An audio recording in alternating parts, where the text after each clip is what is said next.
welcome to Pitch Perfect, FrontFundr's monthly online pitch event. Once a month, we invite 3 of the companies running campaigns on our platform to come and tell us a little bit more about their mission, their motivation, and what they'll do with the money raised from their campaign. Joining me today, we have Fiona Raher from Hoovie Movie.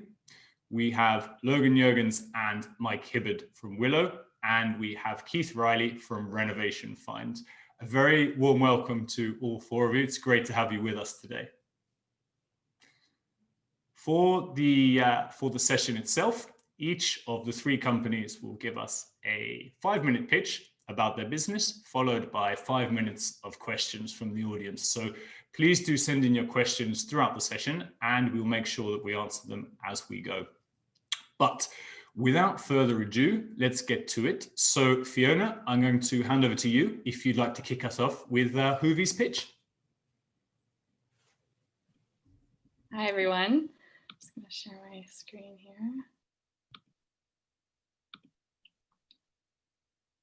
Okay, can you see that okay? Great. Perfect. So I'm Fiona, I'm the CEO of Hoovie, and I thought I'd start with a little bit of a backstory in terms of how Hoovie got going. So in 2016, I released a film called Fractured Land, which is a coming of age story about a young Indigenous lawyer working to expose the gas industry in Northern Canada. And this is a photo of us at the Hot Docs Festival in Toronto. And what happened was the film did well. It was in theaters and festivals and whatnot, but we wanted the film to be seen by by our friends in these Northern Indigenous communities. So we organized a grassroots screening tour, and what happened was people in community just hosted our film in any space, in homes and outdoor spaces and band offices, and it was a very rich and rewarding experience for us too. So anyhow, that was the first aha moment for me, was watching our film being consumed in this way, where people actually got to know one another and really bonded through our film. And it was meaningful because it was this aha moment where I was like, the way films are being consumed actually doesn't make any sense, because it's either somebody watching a film at home on their laptop or sitting in a half-empty cinema. This was before COVID, and there's no way for people to meet each other and for this incredible medium, which is cinema, to be utilized to its full potential. The second aha moment was when I was working with the city of Vancouver on a small contract around loneliness and social isolation, and realized that, oh my gosh, people are so lonely in urban areas, and actually Vancouver is one of the loneliest cities in the world. And so that was this, as Hoovie was brewing, I realized that Hoovie, this thing that was forming, could be an antidote to loneliness and people meeting one another in communities. And then the third aha moment was realizing that there's all of these platforms in the music industry popping up that bring live music into intimate private spaces at scale. And they're doing really, really well. So Far Sounds was the first one, it's backed by Richard Branson and a bunch of VC money. And this is because young people in particular, want to experience arts and culture in this more intimate, more interesting way in smaller spaces with smaller groups of people. And meanwhile, no one was doing this with cinema, and still no one is doing this with cinema. So we started Hoovie, and we've been building community through cinema since 2018 through what we call social cinema. And these are experiences that are communal, impactful, and conversational. And we do this through the Hoovie platform, which is a ticketing and film screening platform that makes it easy for anyone, anywhere to host or attend a film screening and have a juicy conversation with like-minded people. So how it works is, if you were to want to host a film screening, you choose a film from our catalog. And these are all films that are impactful, conversational, and quality cinema. You choose your date, your time, your ticket price above a minimum, your venue if you're doing an offline screening, and you share the news with your friends. We share the news with our audience, and what happens is, at your film screening, you inevitably have some people you know, and then some like-minded new friends who you know are kind of your kindred souls, and you all get together, watch film at the same time, and have a juicy conversation.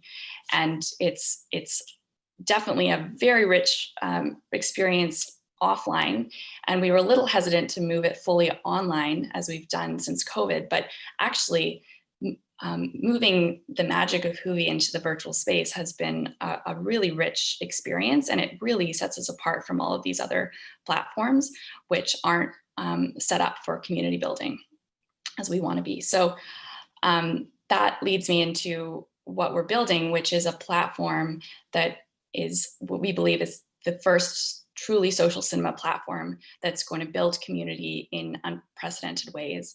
And the platform we're building is going to be much more sophisticated and automated and interactive than what we have now.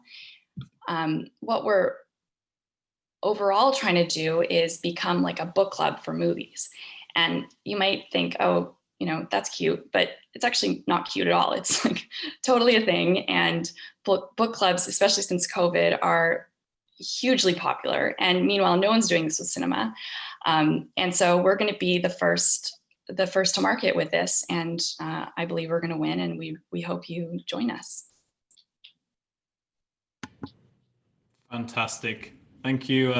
Thanks very much for the pitch, Fiona. I'd like to dive into some questions around this as well. And I guess one thing that you've probably heard quite a lot is kind of, is this not a little bit like Netflix or Disney Plus? And, you know, those kind of platforms, they account for a huge amount of traffic worldwide. I think it's something as high as 10%. And, you know, it's clear that streaming has a huge part in the future of film. So can you elaborate a little bit more on what makes Hoovie different from these kind of platforms? And also whether you see them as sort of complementary, or are they sort of competitive? You know, are you encouraging people to have Hoovie and another streaming service, or is it either or? That's a good question. So people use Hoovie to meet like-minded people first and foremost. So a lot of the time people, you know, they might have seen a film on Netflix, and actually they were so moved by that film that they now want to talk about it with people. So it doesn't matter that the film is on Netflix or iTunes. And by the way, that film is probably completely buried in the Netflix vortex, and you probably, like most people, are not able to find those films anyways. So it's not an either or at all. And our platform is really trying to not be competitive, make it that our license agreement isn't in competition with other revenue streams for filmmakers. We aim to make it really flexible for people to have their film on these other platforms and on Hoovie. That's and I didn't actually mention that we send industry-leading returns to film rights holders. That's sorry, I'm going on a tangent here, but I didn't mention it. It's really important that for you guys to know that it's important to us to compensate people who create art and build community and society, and it's really important to our audience. So we send up to 60% per ticket to film rights holders. And I think that's a hugely important point, right? Kind of, you know, that as well as the platform, it's sort of an ecosystem, or beneficial to everyone that's taking part in it. Mm-hmm. And if you're a host, you can actually use Hoovie to make money or fundraise as well. There's a different option where you can take 30% per ticket. Yeah, sorry, go ahead. Yeah, and that's another way in which we're different. We can be used as a fundraising tool. Could you tell us a little bit about the revenue model here as well? Like how does Hoovie make money? How does it work? So we make 40% per ticket in most cases. In most cases, our hosts don't care about money. They want to use Hoovie to build community and increase their social capital. So in that case, 40% goes to us, 40% goes to film rights holders. If they just got laid off and they want to use Hoovie as a way to make money or fundraise for their organization or cause, they can choose to take 30% per ticket, in which case we take 30% and the film rights holders take 40%, which is still quite high for film rights holders. And we're looking into subscription models. I was actually just chatting with the founder of the Criterion Collection, who's likely going to be involved in Hoovie in some way. And he's really interested in, and we were jamming about, you know, features that we could build as a subscription model for hosts who want to take hosting to the next level. So we could, you know, break the films into chapters so people could really study them and things like that. Absolutely. Well, that's a lot of exciting stuff in the pipeline, I think. You also, on your campaign page, you have some wonderful testimonials from people who, you know, they're talking about how Hoovie has helped them connect with others, essentially making it, I guess, sort of a silver screen experience from the comfort of your sofa. And that's really nice to hear. And you touched on this during your pitch as well, but other than COVID, sort of loneliness is the other epidemic going on right now. And I've seen figures that say it's grown as much as 50% in the last 10 years, which is quite alarming. Could you tell us a little bit more about, either from your experience or your vision for the future of Hoovie, like how the platform's going to help combat that? Mm-hmm. So what we're finding at Hoovie screenings is people really connect, like they're like find their kindred souls kind of thing at the Hoovie screenings, and they want to stay connected. And we try our best to enable, like we're already running movie clubs, and that's a way in which people can stay connected, obviously.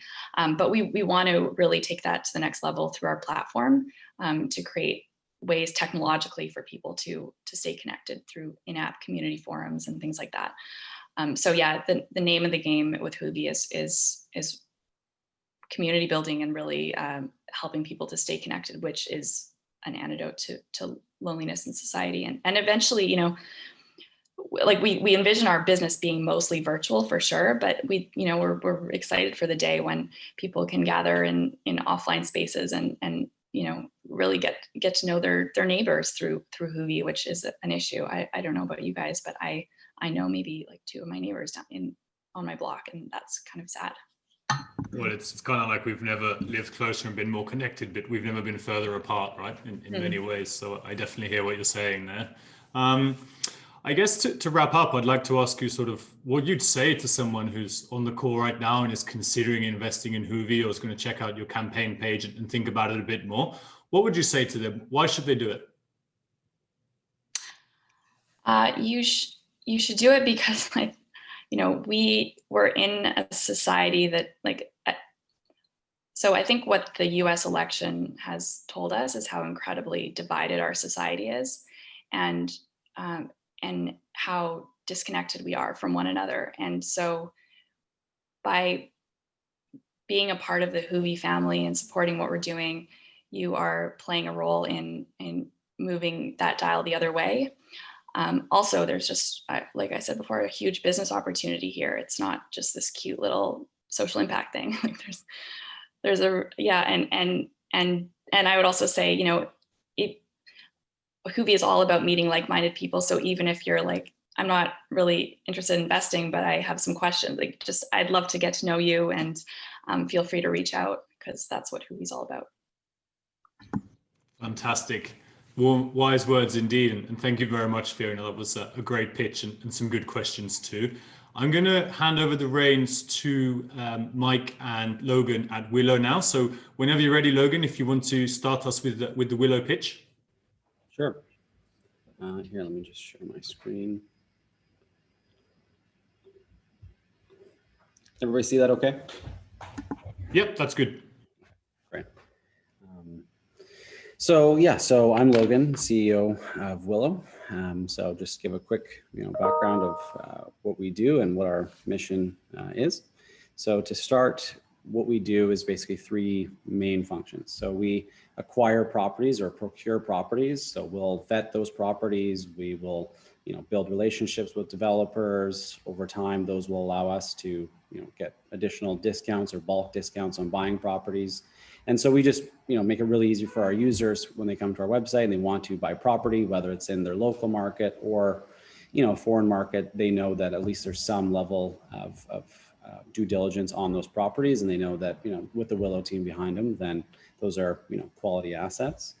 The second thing we do is fractionalize those properties. So what that means is we'll take those properties, we'll establish a bank account, a mortgage, a tenant, a professional property manager, and we'll also securitize that property or that turnkey investment property into our own fund, which breaks each property into 10,000 increments of ownership. And then finally, we underwrite our properties. So we'll take those professional turnkey properties and put them onto our market directly for our users to interact with. So initially, us as the primary the fund issuer will do a primary distribution to our users, and then our users will have access to any of the economic returns of those properties month to month.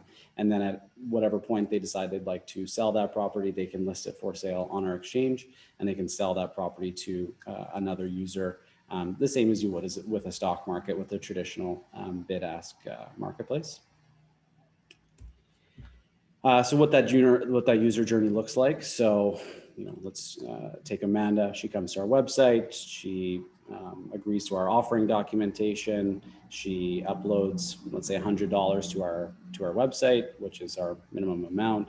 She then sees all the properties on the Willow platform. She'll see, a condo in downtown Toronto, a shopping mall in Montreal, and retail space in Vancouver, and every other thing we can diversify that as much as possible. Then she takes her $100 and she says, okay, you know what, I'd like to own $60 of this condo in downtown Toronto, $20 of this office space in Montreal, and $20 of this retail shopping mall in Vancouver. And she buys those units in those properties. After a month, those properties have paid down their mortgages. They've returned a positive cash flow. Amanda will receive her share of that positive cash flow, plus the value of her investment has gone up based on, one, the mortgage being paid down, and two, let's just say that the market value increases even just at inflation. So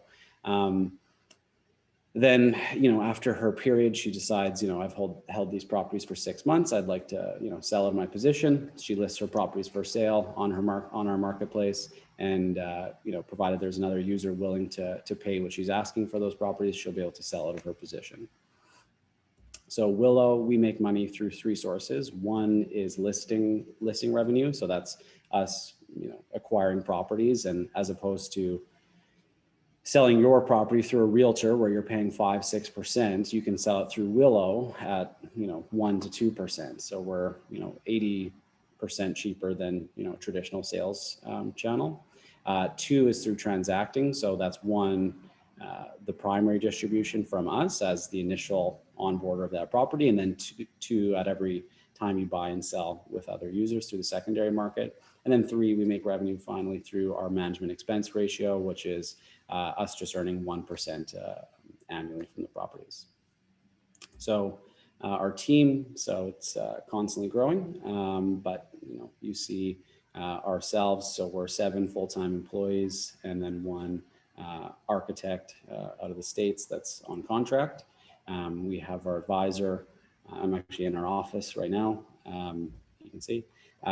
We also have a few advisors. So we have Mike Weckerly, so that's our recent addition. We have Matthew Spoke from the Aon Foundation. We have Steve Rosenberg, who's very experienced technologist with patents and everything else under his belt.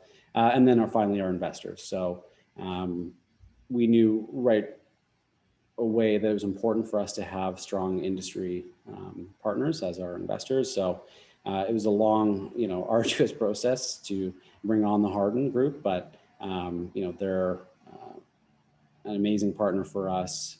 They've got thousands of properties across the country, residential, commercial, industrial properties, everything under the sun, and they're super involved with us. We meet with them every Wednesday, and they're helping us to acquire properties, secure mortgages and credit on those properties, and refine little tweaks and whatnot. And we've also brought on Martin Liddell. So he's the CFO of Starlight Investments, which is one of the country's largest REITs.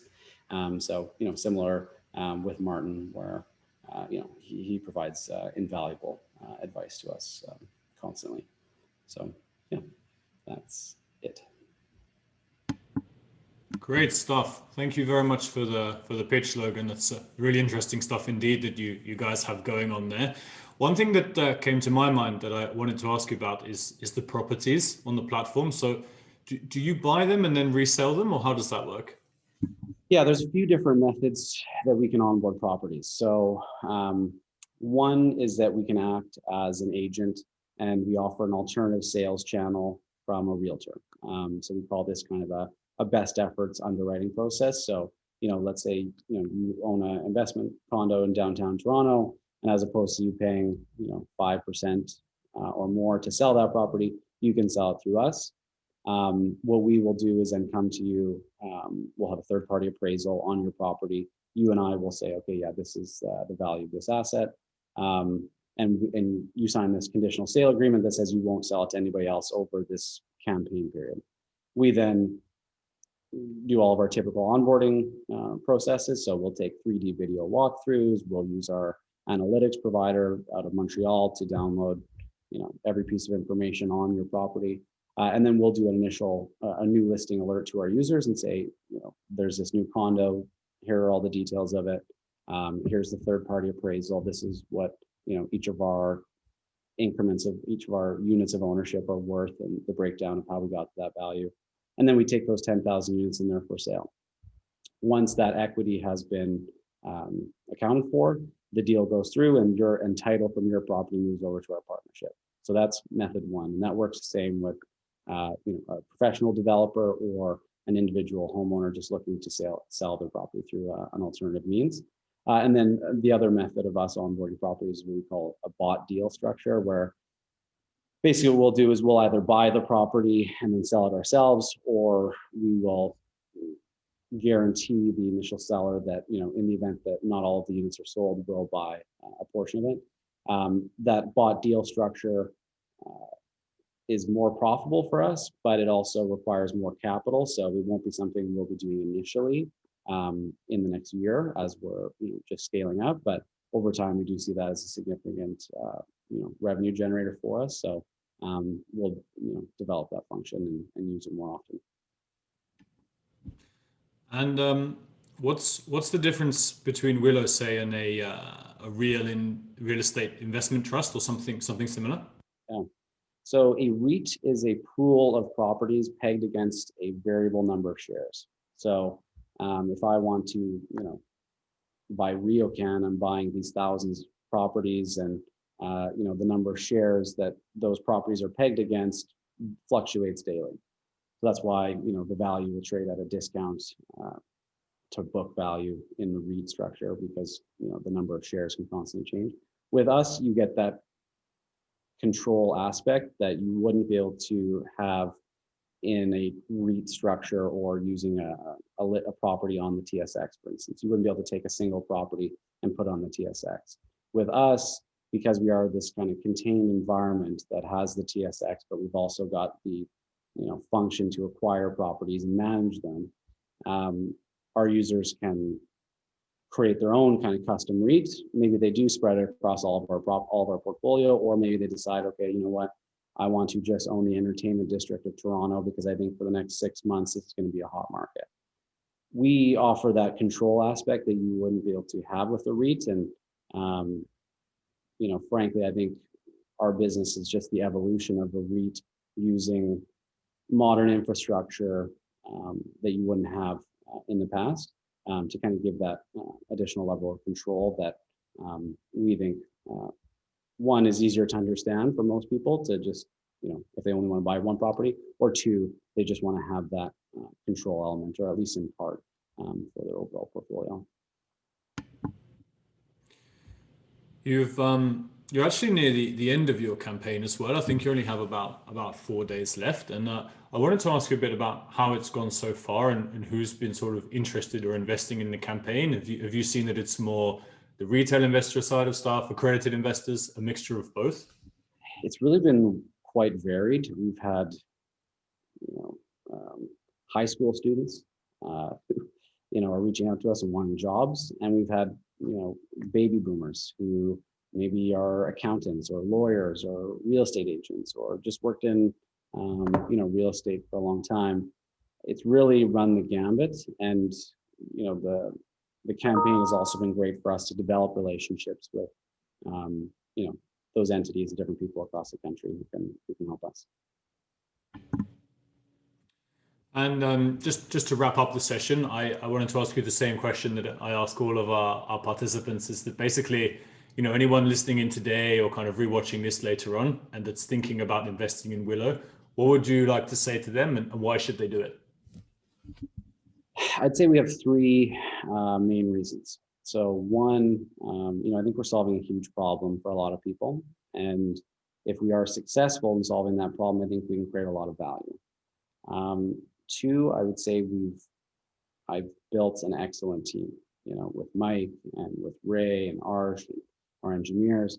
We've, and then, our advisors and our investors. I think, we have a really awesome team. It's very well-rounded, and it's an early stage company, no doubt, but I think that foundation is quite rare that we offer. And then, the final point is I would just say that we give it our all. Everyone who works for this company is invested in some way. A lot of us are taking, much lower salaries than we would. A lot of us have had our friends and our family invest in it, and we wouldn't do that. We probably, I personally probably didn't have one chance to go around to my friends and family and, raise this money to try and start this venture. And, there's a lot of stress with that, but there's, and, responsibility, is required as a result. But I think it just shows how much everyone in our company believes in this. And, we're going to continue to invest all that we have into it. And I can't guarantee success, but I can guarantee an excellent team and everybody giving it 100%. Oh, definitely. And that's often an overlooked point when investing. I think that, yes, the product or the service, but it's the team as well, right? You're investing in both. So I completely agree with that one. Fantastic. Thanks very much for the Willow pitch and for the questions, Logan. And I'll now hand over to Keith for our last pitch of the day, which is RenovationFind. Hello. Thanks for having me, John, and thanks FrontFundr for inviting me to this pitch event. Get the screen share going here. Can everybody see the screen? Yep, that's perfect. Perfect. Okay, hey everybody. My name is Keith Riley. I'm the CEO and founder of RenovationFind.com, and we are raising $1 million for our online platform. So what is RenovationFind? RenovationFind is a research-based platform connecting homeowners with the most trusted home improvement experts in the industry. Okay. So my background, I'm a contractor, also a digital marketing expert. So back in 2006, I actually started a granite countertop company. I grew it from 2 partners to 13 employees, and we do over $2 million a year in sales. Over the years, I kept meeting homeowners that were being taken advantage of by contractors. We're one of the last people to come into your house, and the homeowners would keep telling us, my plumber disappeared, or I put down $40,000 for my cabinets and they went out of business, declared bankruptcy, and I can't do anything about it.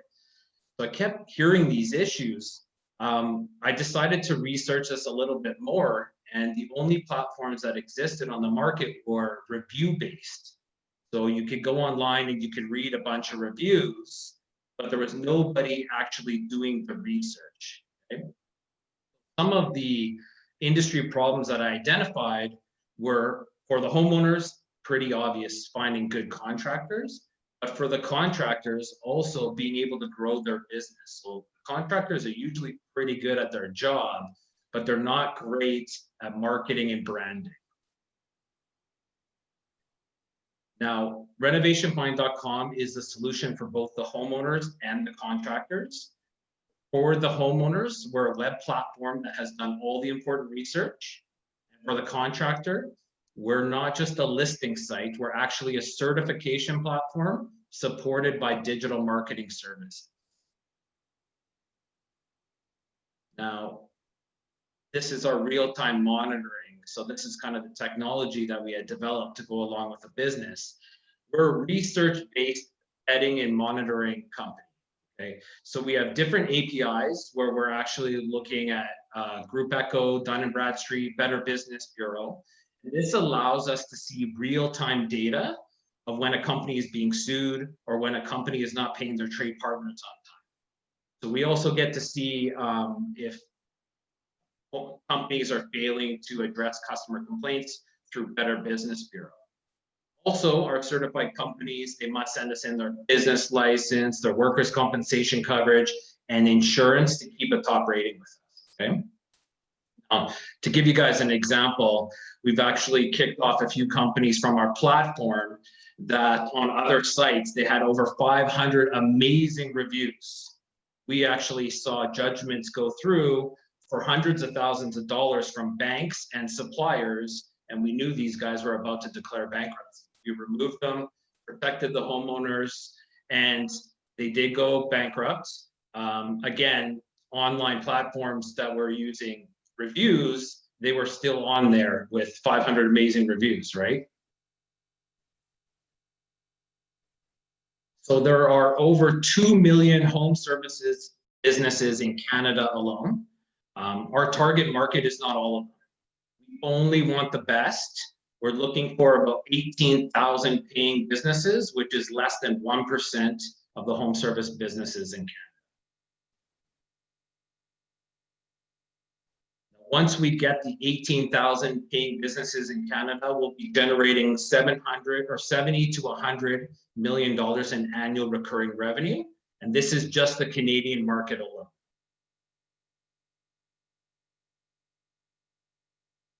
So with RenovationFind, we didn't just build the technology, we actually built a successful business.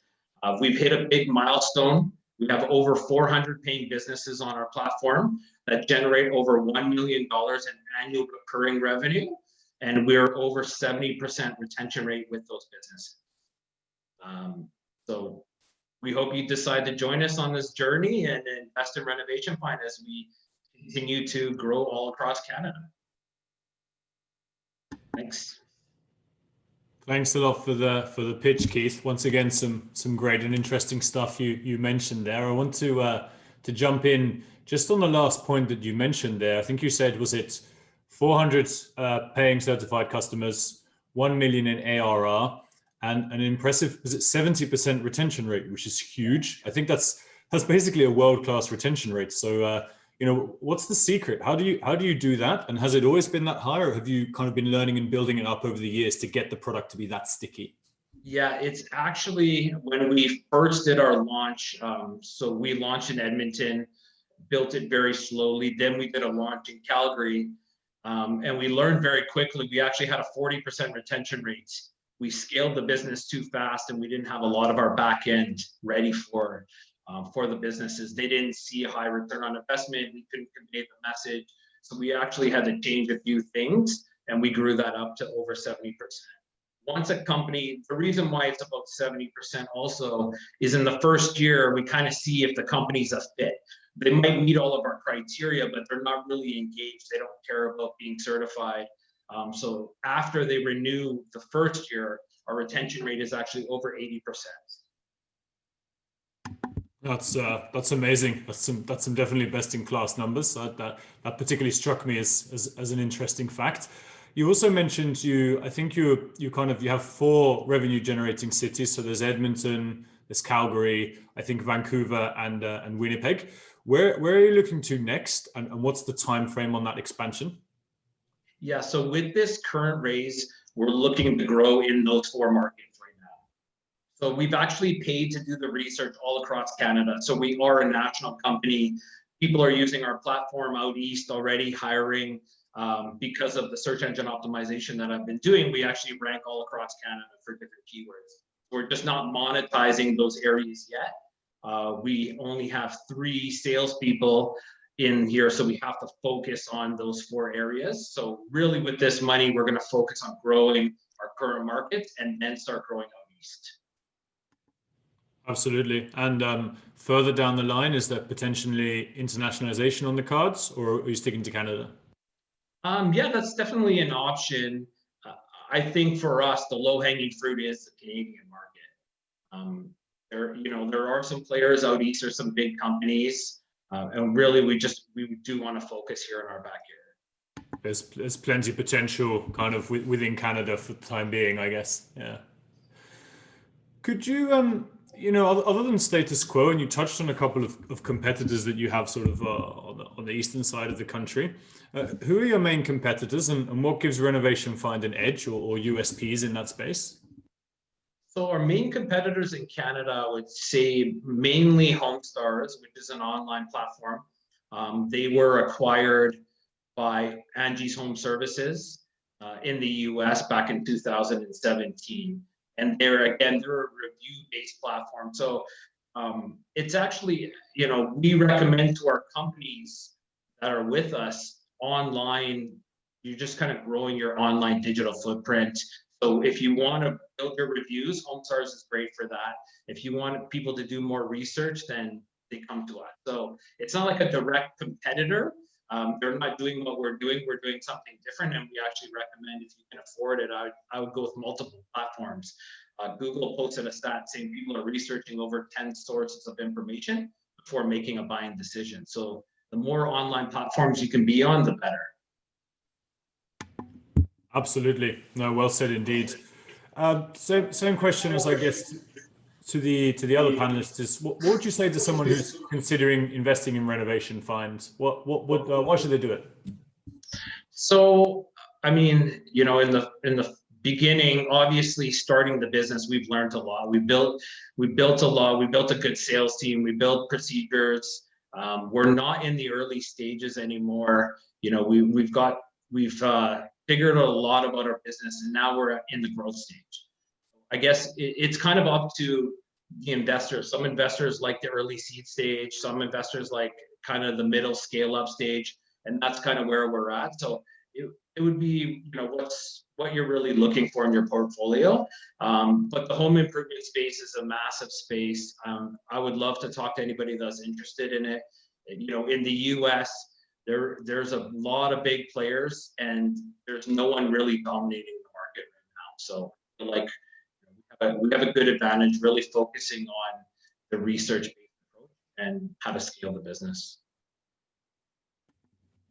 Great stuff. Thanks very much, Keith. And I'm afraid that's all we have time for today. But if you'd like to find out more of any of these three businesses, then please do head on over to our website to check each of the individual campaigns, and you can view more information there.